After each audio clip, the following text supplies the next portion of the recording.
भारत माता की,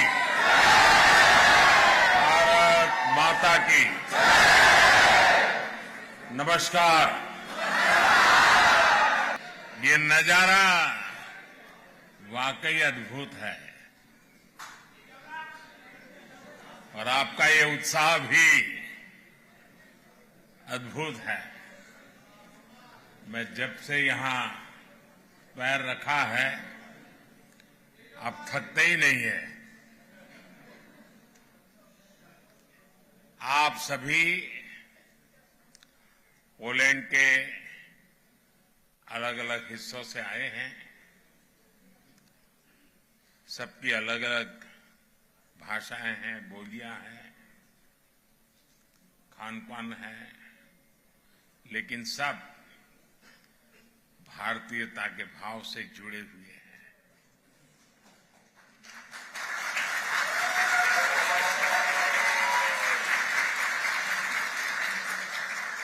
आपने यहां इतना शानदार स्वागत किया है।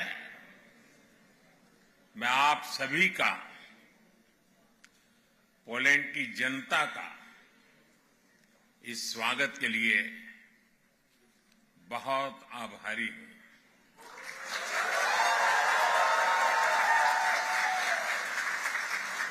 साथियों, पिछले एक हफ्ते से भारत के मीडिया में आप ही लोग छाए हुए हैं।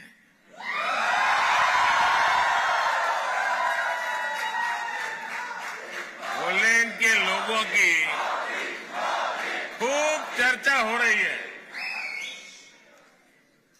और पोलैंड के विषय में भी बहुत कुछ बताया जा रहा है।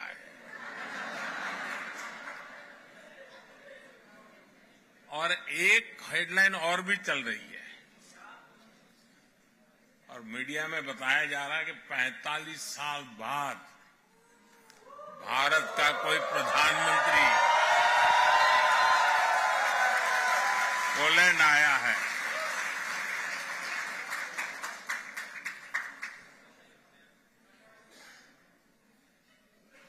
बहुत सारे अच्छे काम मेरे नसीब में ही है।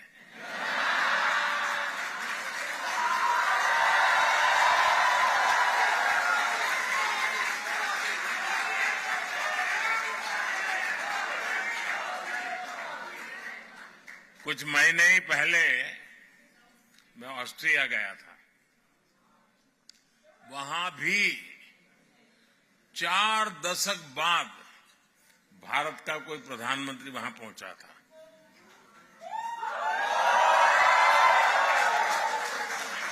ऐसे कई देश हैं जहां दशकों तक भारत का कोई प्रधानमंत्री पहुंचा नहीं है।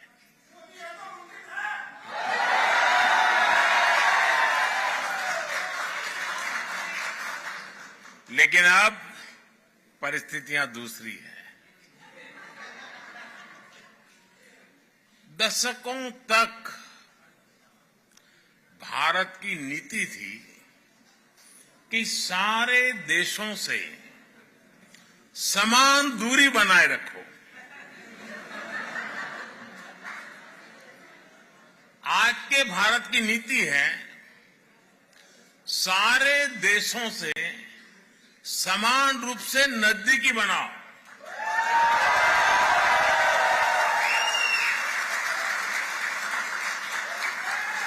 आज का भारत सबसे जुड़ना चाहता है। आज का भारत सबके विकास की बात करता है। आज का भारत सबके साथ है, सबके हित की सोचता है।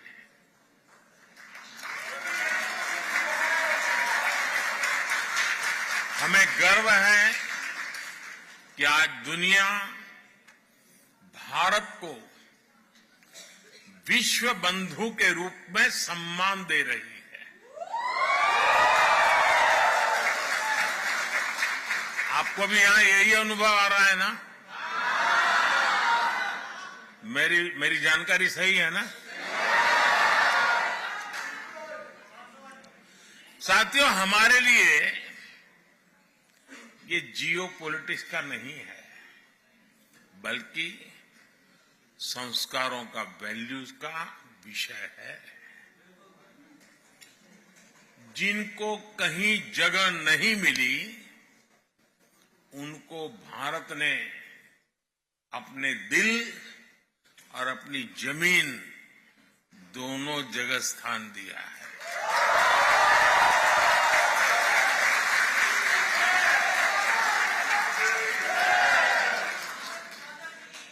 ये हमारी विरासत है, जिस पर हर भारतीय गर्व करता है। पोलैंड तो भारत के इस सनातन भाव का साक्षी रहा है।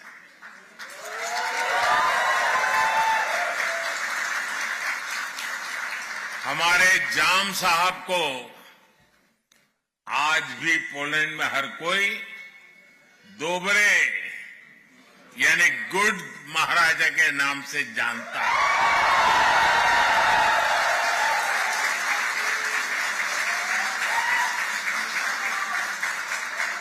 वर्ल्ड वॉर II के दौरान जब पोलैंड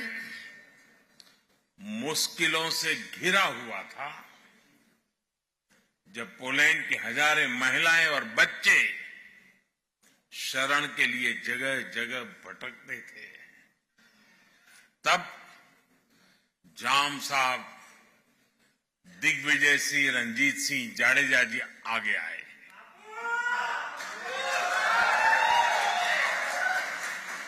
उन्होंने पुलिस महिलाओं और बच्चों के लिए एक विशेष कैंप बनवाया था। जाम साहब ने कैंप के पुलिस बच्चों को कहा था, जैसे नवानगर के लोग मुझे बापू कहते हैं, वैसे ही मैं आपका भी बापू हूं। साथियों, मेरा तो जाम साहब के परिवार से काफी मिलना जुलना रहा है। मुझ पर उनका अपार स्नेह रहा है। कुछ महीने पहले भी मैं वर्तमान जाम साहब से मिलने गया था। उनके कमरे में पोलैंड से जुड़ी एक तस्वीर आज भी है, और मुझे ये देखकर अच्छा लगता है कि जाम साहब के बनाए रास्ते को पोलैंड ने आज भी जीवंत रखा है।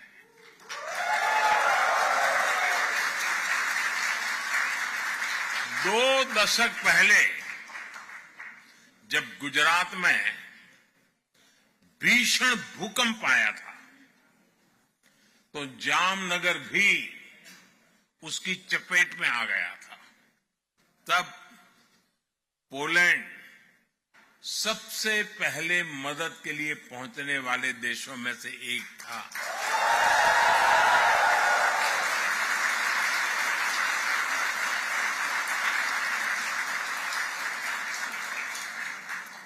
यहां पोलैंड में भी लोगों ने जाम साहब और उनके परिवार को भरपूर सम्मान दिया है।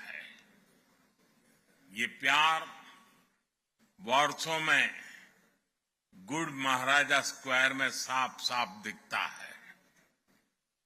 कुछ देर पहले मुझे भी दोबरे महाराजा मेमोरियल और कोल्हापुर मेमोरियल के दर्शन का सौभाग्य मिला है। इस अविस्मरणीय घड़ी में मैं एक जानकारी भी आपको देना चाहता हूं। भारत जाम साहब मेमोरियल यूथ एक्सचेंज प्रोग्राम शुरू करने जा रहा है।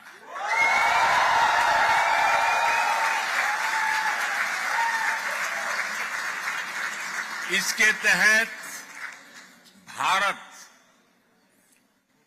20 पोलिश युवाओं को हर साल भारत आने के लिए आमंत्रित करेगा।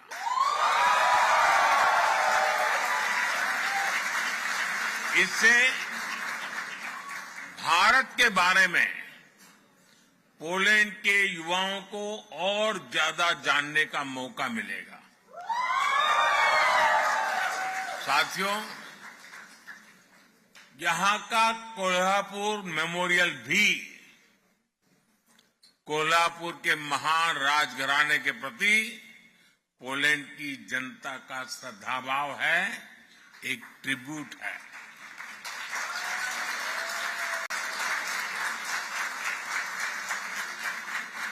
महाराष्ट्राच्या नागरिकांच्या आणि मराठी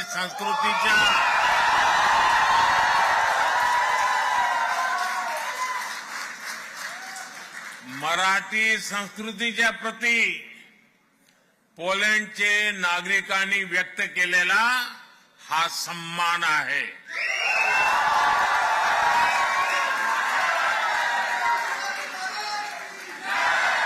मराठी संस्कृतीत मानव धर्म आचरणाला सर्वात अधिक प्राधान्य आहे।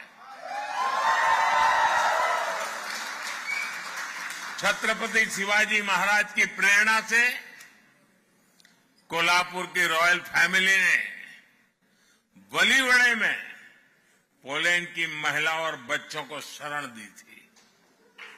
वहां भी एक बहुत बड़ा कैंप बनाया गया था। पोलैंड की महिलाओं और बच्चों को कोई तकलीफ ना हो, इसके लिए महाराष्ट्र के लोगों ने दिन रात एक कर दिया था। साथियों, आज ही मुझे मोंटे कैसीनो मेमोरियल पर भी श्रद्धांजलि देने का अवसर मिला है। ये मेमोरियल हजारों भारतीय सैनिकों के बलिदान को भी, उनकी भी याद दिलाता है। ये इस बात का भी प्रमाण है कि कैसे विश्व के हर कोने में भारतीयों ने अपना कर्तव्य निभाया है। साथियों, 21वीं सदी का आज का भारत अपनी पुरानी वैल्यूज, अपनी विरासत पर गर्व करते हुए विकास के रास्ते पर आगे बढ़ रहा है।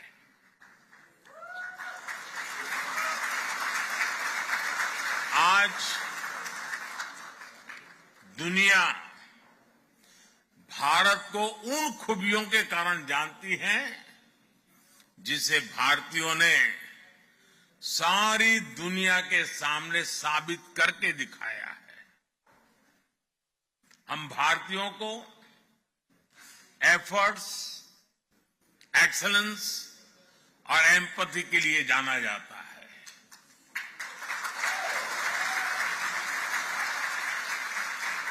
हम दुनिया में जहां भी जाते हैं, हम भारत के लोग मैक्सिमम एफर्ट्स करते दिखाई देते हैं। एंटरप्रेन्योरशिप हो, केयर गिवर्स हो या हमारा सर्विस सेक्टर हो, भारतीय अपने एफर्ट से अपना और अपने देश का नाम रोशन कर रहे हैं। ये मैं आपकी बात बता रहा हूं।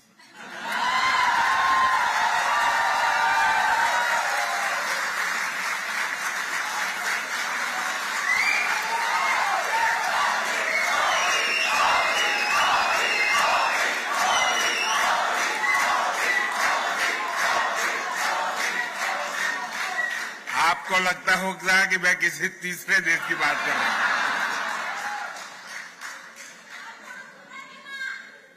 पूरी दुनिया में भारतीय एक्सेलेंस के लिए भी पहचाने जाते हैं।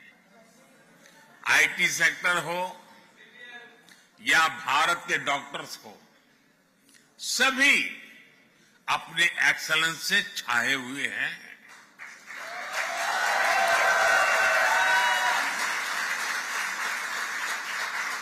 और कितना बड़ा ग्रुप तो मेरे सामने ही मौजूद है।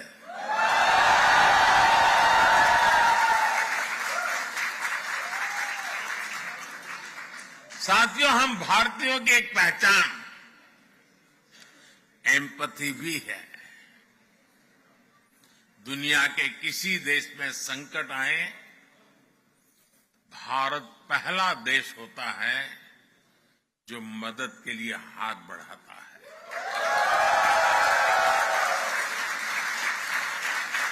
कोविड आया, 100 साल की सबसे बड़ी आपदा आई, तो भारत ने कहा ह्यूमैनिटी फर्स्ट। हमने दुनिया के 150 से ज्यादा देशों को दवाइयां और वैक्सीन भेजी। दुनिया में कहीं भी भूकंप आता है, कोई प्राकृतिक आपदा आती है, भारत का एक ही मंत्र है, ह्यूमैनिटी फर्स्ट। कहीं युद्ध हो तो भारत कहता है ह्यूमैनिटी,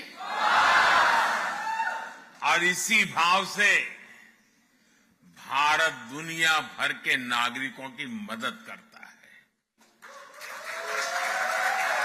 भारत हमेशा फर्स्ट रिस्पॉन्डर के रूप में सामने आता है। साथियों, भारत बुद्ध की विरासत वाली धरती है।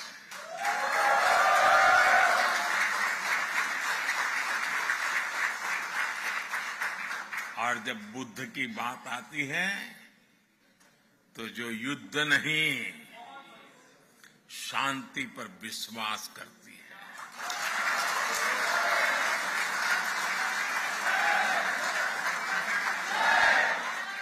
और इसलिए भारत इस रीजन में भी स्थायी शांति का एक बड़ा पैरोकार है।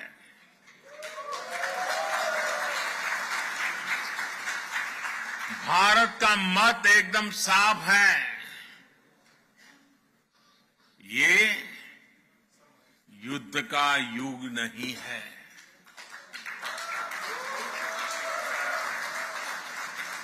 ये उन चुनौतियों से निपटने के लिए एकजुट होने का समय है, जिनसे मानवता को सबसे बड़े खतरे हैं। इसलिए भारत डिप्लोमेसी और डायलॉग पर बल दे रहा है। साथियों, जिस प्रकार आपने यूक्रेन में फंसे हमारे बच्चों की मदद की, वो भी हम सभी ने देखा है।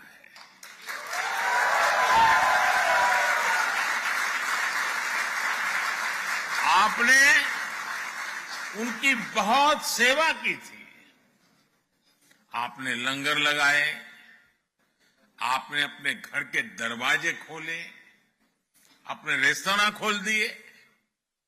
पोलैंड की सरकार ने तो वीजा जैसे बंधनों को भी हमारे स्टूडेंट्स के लिए हटा दिया था।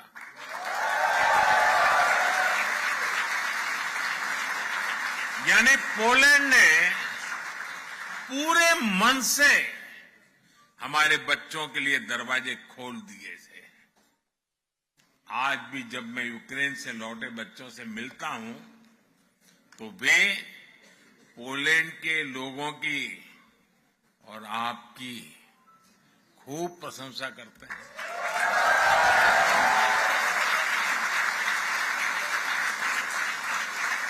और इसलिए आज मैं यहां 140 करोड़ भारतीयों की तरफ से आप सभी का, पोलैंड के लोगों का अभिनंदन करता हूं।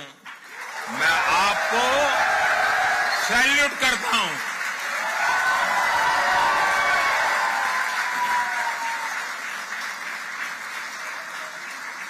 साथियों, भारत और पोलैंड के समाज में अनेक समानताएं हैं। एक बड़ी समानता हमारी डेमोक्रेसी की भी है। भारत मदर ऑफ डेमोक्रेसी तो है ही, एक पार्टिसिपेटिव और वाइब्रेंट डेमोक्रेसी भी है।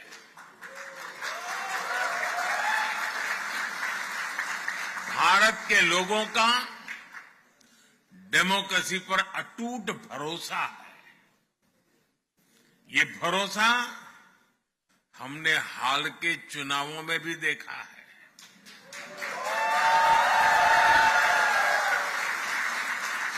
ये इतिहास के सबसे बड़े चुनाव थे। अभी यूरोपियन यूनियन के भी चुनाव हुए हैं। इसमें करीब 180 मिलियन वोटर्स ने वोट डाले। भारत ने इसे 3 गुना से अधिक, करीब 640 मिलियन वोटर्स ने वोटिंग की है।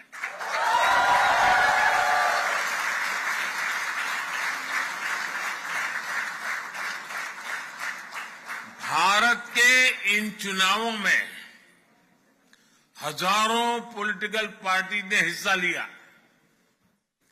करीब 8000 कैंडिडेट्स मैदान में थे।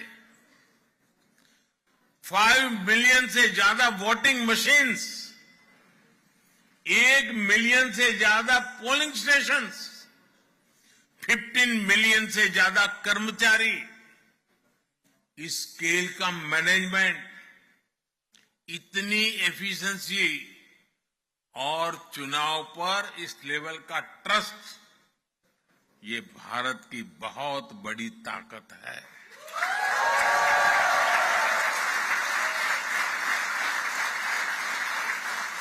दुनिया को ये लोग जब ये आंकड़े सुनते हैं ना, तो उनको चक्कर आ जाता है। साथियों, हम भारतीय डायवर्सिटी को जीना भी जानते हैं, सेलिब्रेट करना भी जानते हैं। और इसीलिए हर सोसाइटी में हम आसानी से घुल मिल जाते हैं। पोलैंड में तो भारत के बारे में जानने, समझने और पढ़ने की एक पुरानी परंपरा रही है। ये हमें यहां की यूनिवर्सिटीज में भी देखने को मिलता है। आप में से काफी लोग वॉर्सो यूनिवर्सिटी की मेन लाइब्रेरी में गए होंगे। वहां भगवत गीता के, उपनिषदों के आदर्श वाक्य हम सबका स्वागत करते हैं।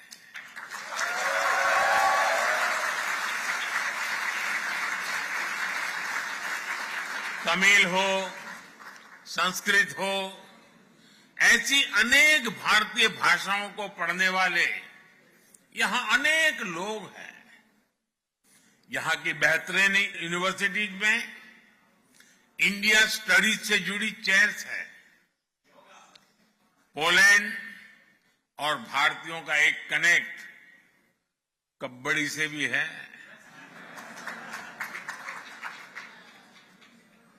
आप भी जानते हैं, भारत में गांव-गांव में कबड्डी खेली जाती है। भारत से ये खेल पोलैंड पहुंचा है और पोलैंड के लोगों ने कबड्डी को नई ऊंचाई पर पहुंचा दिया है। पोलैंड लगातार 2 सालों तक यूरोपियन कबड्डी चैंपियन रहा है।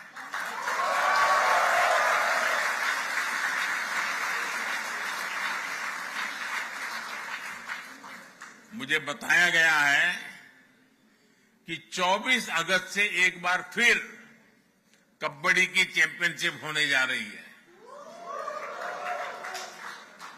और पहली बार पोलैंड इसकी मेजबानी कर रहा है।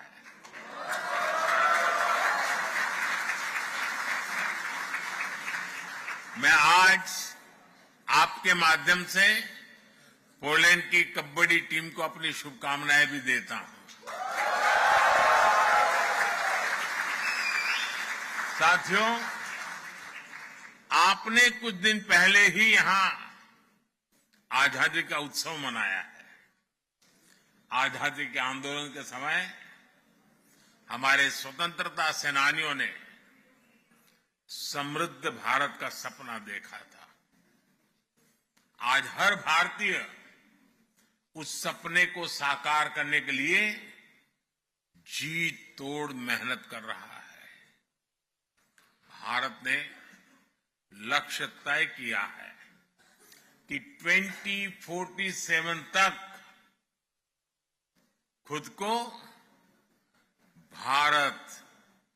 विकसित भारत बनाने का संकल्प लेकर के हमारा देश आगे बढ़े।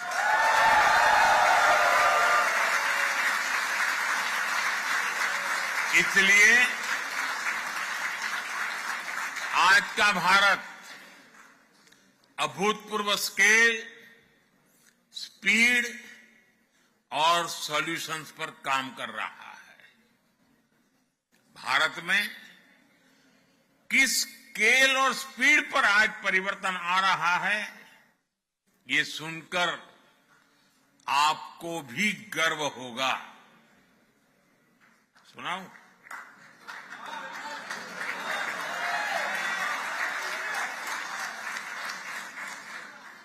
भारत में पिछले 10 साल में 250 मिलियन लोग गरीबी से बाहर निकले हैं।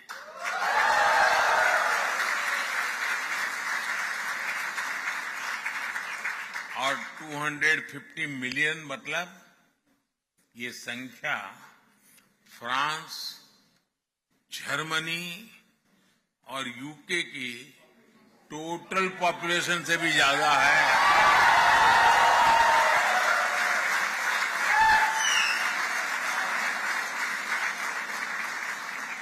10 साल में गरीबों के लिए 40 मिलियन पक्के घर बनाए हैं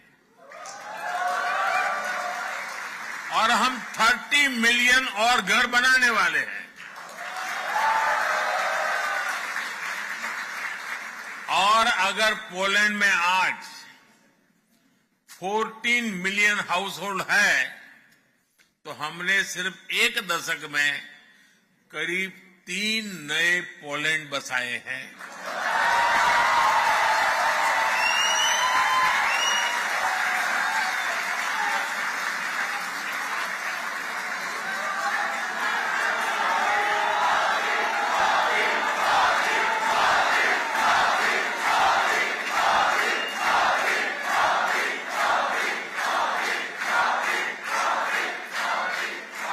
फाइनेंशियल इंक्लूजन को तो हम नेक्स्ट लेवल पर ले गए हैं। 10 साल में भारत में 500 मिलियन जनधन बैंक अकाउंट्स खुलवाए हैं।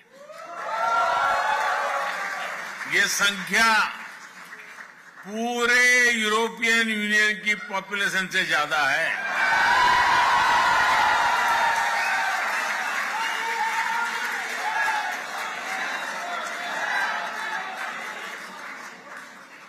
यूरोपियन यूनियन की पॉपुलेशन के बराबर ही हर रोज भारत में यूपीआई से डिजिटल ट्रांजैक्शन होता है।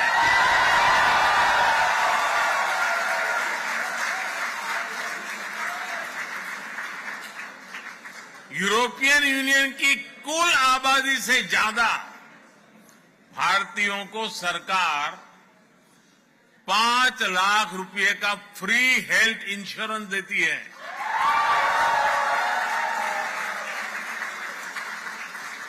पिछले एक दशक में भारत में ब्रॉडबैंड यूजर्स की संख्या भी 60 मिलियन से बढ़कर 940 मिलियन से ज्यादा हो चुकी है।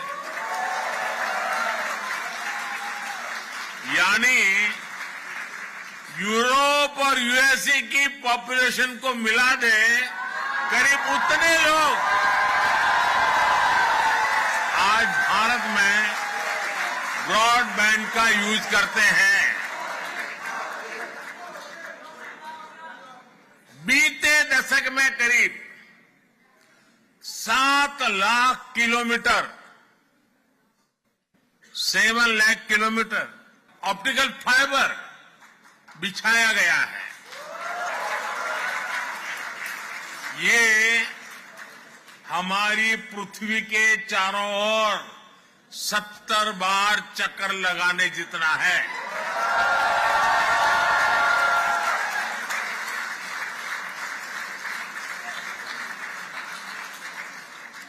भारत ने 2 साल के भीतर ही देश के हर जिले तक 5G नेटवर्क पहुंचाया है। अब हम made in India 6G network पर काम कर रहे हैं।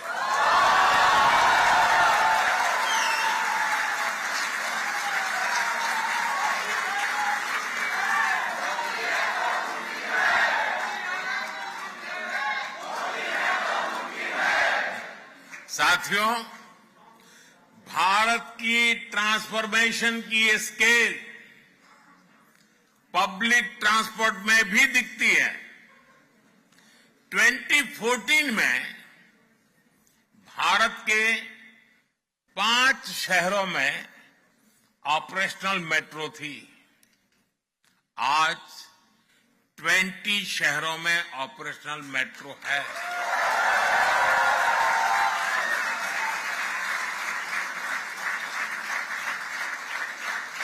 पोलैंड की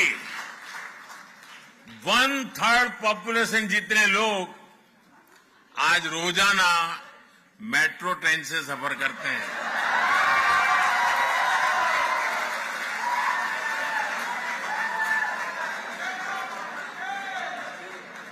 साथियों, भारत जो भी करता है वो नया रिकॉर्ड बन जाता है, इतिहास रच जाता है।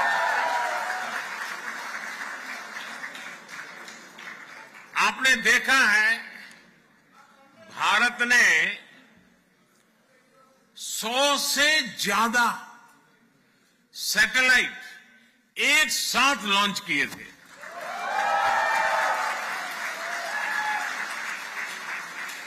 ये भी अपने आप में एक रिकॉर्ड है।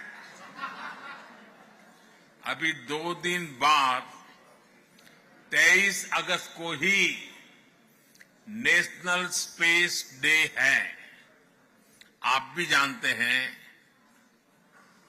याद है ना?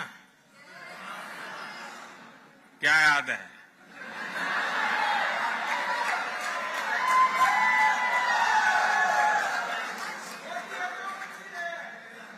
इसी दिन भारत ने चंद्रमा के साउथ पोल में अपना चंद्रयान उतारा।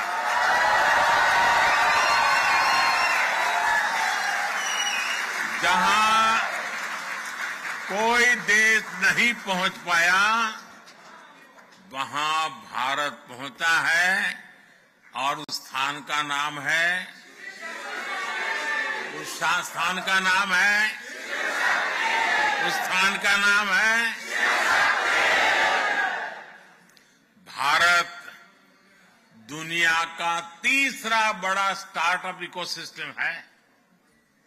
साथियों, दुनिया की आबादी में भारत का हिस्सा करीब 16-17% रहा है, लेकिन आबादी के लिहाज से ग्लोबल ग्रोथ में भारत की हिस्सेदारी पहले उतनी नहीं थी। अब स्थितियां तेजी से बदल रही है। साल 2023 में ग्लोबल ग्रोथ में भारत की हिस्सेदारी 16% से अधिक रही है।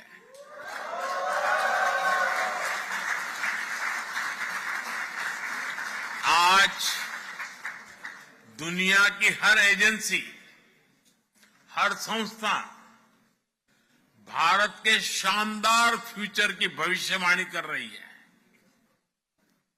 और ये एस्ट्रोलॉजर नहीं है, ये आंकड़ों के हिसाब से हिसाब लगाते हैं, जमीनी हकीकतों के आधार पर हिसाब लगाते हैं।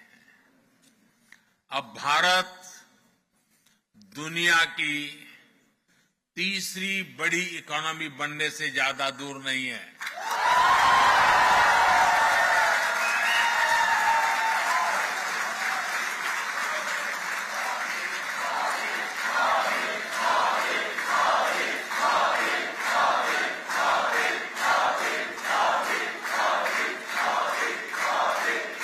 मैंने देश की जनता को वादा किया है,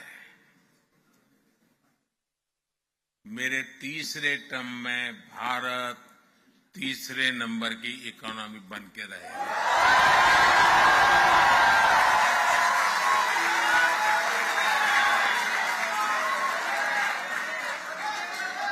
आने वाले वर्षों में दुनिया भारत का जबरदस्त आर्थिक उभार देखने जा रही है। नेस्कॉम का अनुमान है कि अपने डिजिटल इंफ्रास्ट्रक्चर के कारण भारत इस दशक के अंत तक $1 ट्रिलियन की इकोनॉमी बन जाएगा।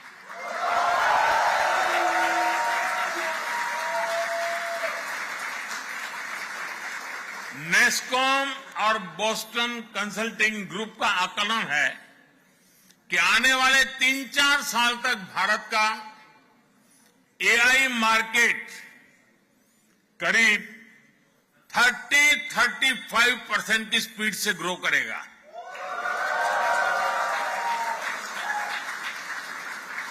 यानी भारत को लेकर एक अभूतपूर्व पॉजिटिविटी चारों तरफ नजर आ रही है।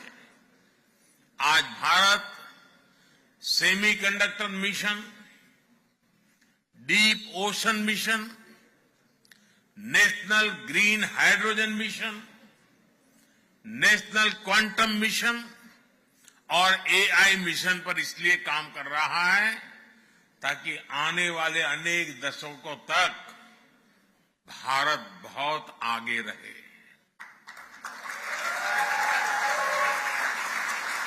भारत आने वाले कुछ वर्षों में अपना स्पेस स्टेशन स्थापित करने की भी तैयारी कर रहा है और वो दिन दूर नहीं जब आप भारत के एस्ट्रोनॉट्स को मेड इन इंडिया गगनयान,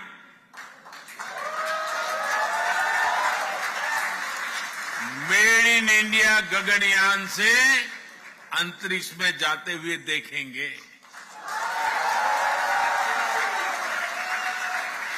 साथियों, भारत का पूरा फोकस आज क्वालिटी मैन्युफैक्चरिंग और क्वालिटी मैन पावर पर है। ये दो ऐसी चीजें हैं जो ग्लोबल सप्लाई चेन के लिए बहुत आवश्यक है। हाल में जो बजट आया है उसमें हमने अपने यूथ की स्किलिंग और जॉब क्रिएशन पर बहुत जोर दिया है। यहां बहुत बड़ी संख्या में हमारे नौजवान पढ़ाई के लिए आए हैं। हम भारत को भी एजुकेशन, रिसर्च और इनोवेशन का एक बहुत बड़ा सेंटर बनाने में जुटे हैं। साथियों, टेक्नोलॉजी हो, मेडिकल केयर हो, एजुकेशन हो, हर सेक्टर में दुनिया के लिए एक स्किल्ड मैन पावर बनाने का बीड़ा भारत ने उठाया है।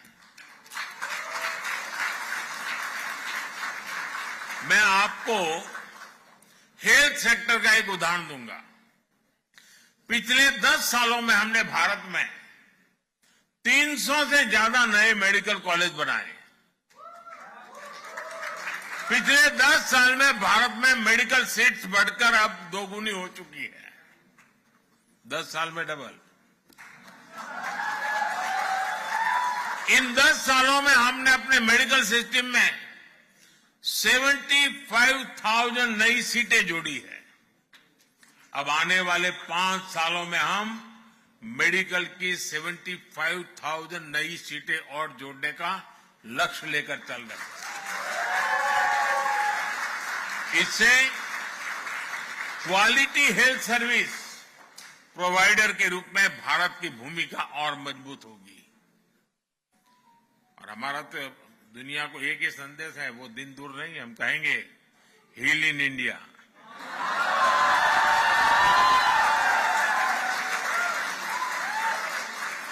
अभी हम तैयारी कर रहे हैं। साथियों, इनोवेशन और यूथ भारत और पोलैंड दोनों के देशों की विकास के ऊर्जा देने वाले हैं। आज मैं एक बड़ी खुशखबरी लेकर आपके बीच आया हूं। भारत और पोलैंड दोनों देशों ने आपस में एक सोशल सिक्योरिटी एग्रीमेंट पर सहमति बना ली है।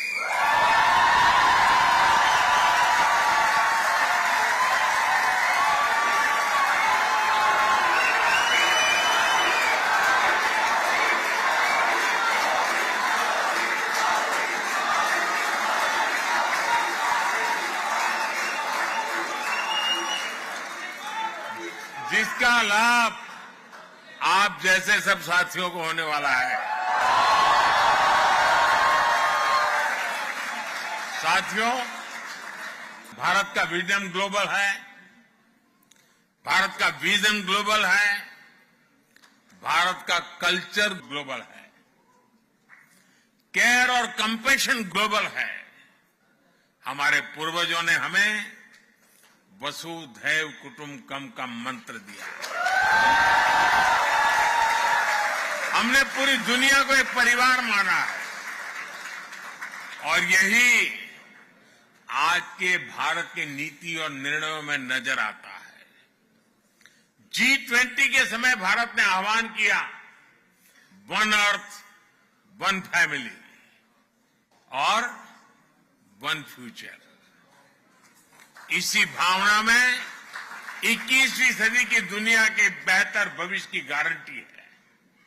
भारत वन सन, वन वर्ल्ड, वन ग्रिड के कंसेप्ट से दुनिया को जोड़ना चाहता है।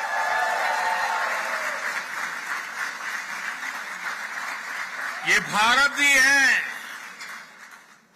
जो वन अर्थ, वन हेल्थ को स्वस्थ दुनिया की गारंटी मानता है। वन हेल्थ यानी होलिस्टिक वेलबींग पर हमारा फोकस होना चाहिए, जिसमें हमारे एनिमल्स हो, पेड़ पौधे भी हो, सबकी हेल्थ पर ध्यान दिया जाए। आज जिस तरह की स्थितियां हम देख रहे हैं, उसमें वन हेल्थ का सिद्धांत और जरूरी हो गया है। भारत ने मिशन लाइफ यानी लाइफस्टाइल फॉर एनवायरनमेंट का एक मॉडल पूरी दुनिया को दिया है। आपने भारत में चल रहे एक बड़े अभियान के बारे में भी जरूर सुना होगा। ये अभियान है एक पेड़ मां के नाम।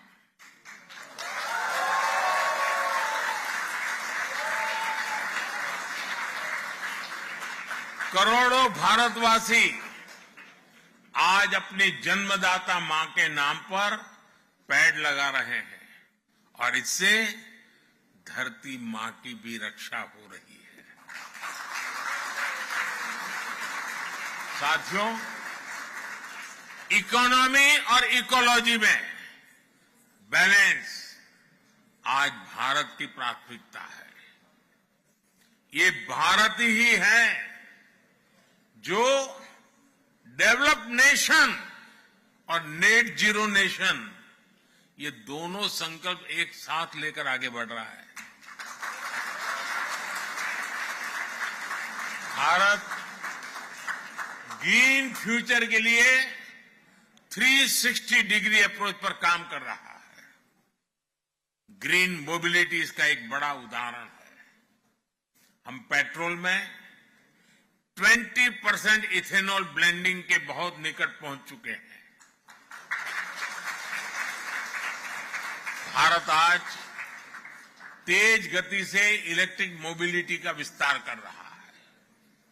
आज भारत में इलेक्ट्रिक व्हीकल की सेल हर साल तेजी से बढ़ रही है।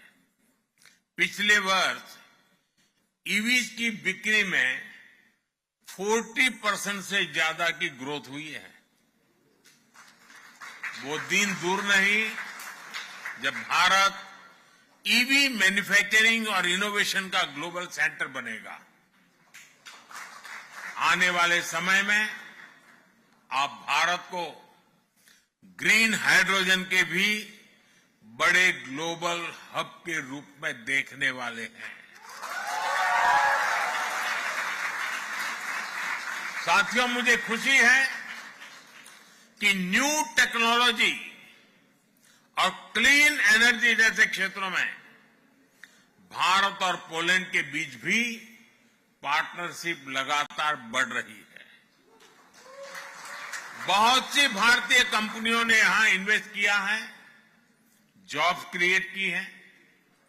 पोलैंड की अनेक कंपनियों ने भारत में अवसर बनाए हैं। कल मेरी मुलाकात राष्ट्रपति डूडा जी और प्रधानमंत्री टूस्डी से भी होने वाली है।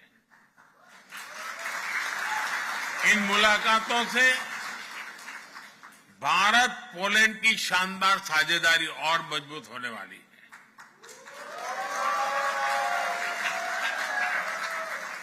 प्रधानमंत्री टूस्क तो भारत के बहुत अच्छे मित्र हैं। जब वे यूरोपियन काउंसिल के अध्यक्ष थे तब भी मेरी कई बार उनसे मुलाकात हो चुकी है।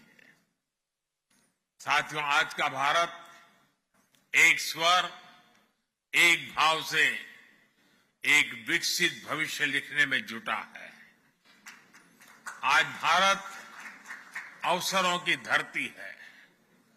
आपको भी भारत की ग्रोथ स्टोरी से अधिक जुड़ना है और आपको भारत के टूरिज्म का ब्रांड एम्बेसडर भी बनना है।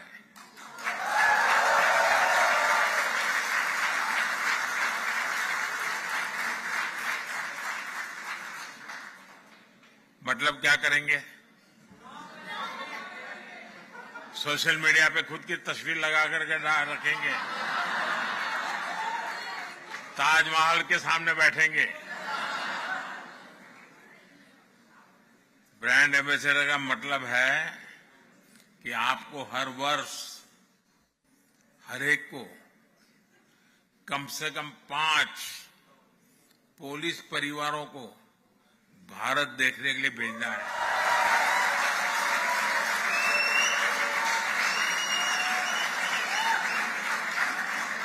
करेंगे?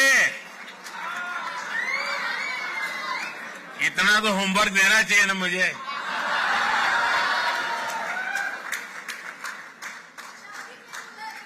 आपका हर प्रयास आपके भारत को विकसित भारत बनाने में मदद करेगा।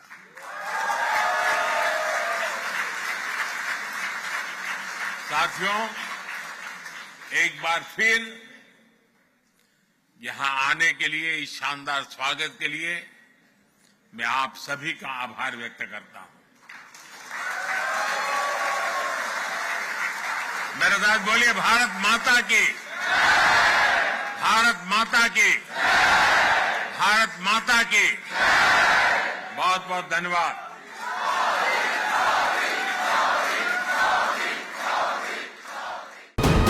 वीके न्यूज, राष्ट्र के नाम।